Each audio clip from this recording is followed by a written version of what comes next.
Evet arkadaşlar, şu anda Kaya Palazzo'dayız. Şöyle kahvaltılarını göstereyim size.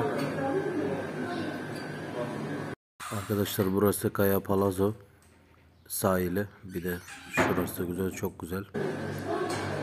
Burada bal, reçel, her şey var arkadaşlar burada.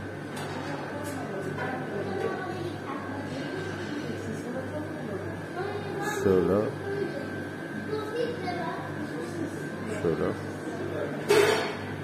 Evet arkadaşlar. Bu restoranımız şöyle. Oturma alanları.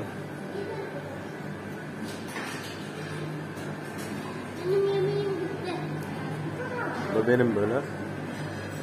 Geze geze yemeğimizi alıyoruz şöyle. İçecekler var. Şurada bakın.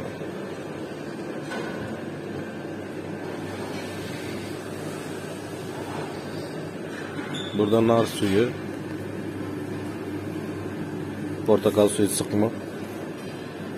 Şöyle yemekler var arkadaşlar. Pışı var.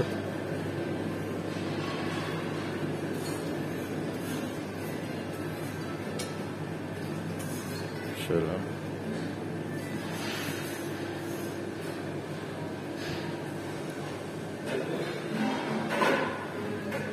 Şöyle yemeklerimiz var arkadaşlar. Ekmek rayonu böyle.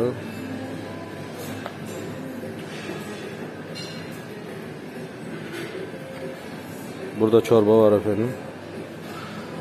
Şöyle çorbalarımız var.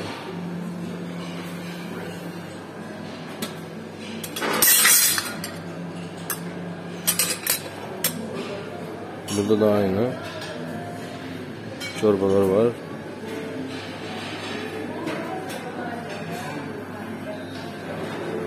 Burada zeytin, her şey var arkadaşlar. Şöyle karides, kalamarlar var.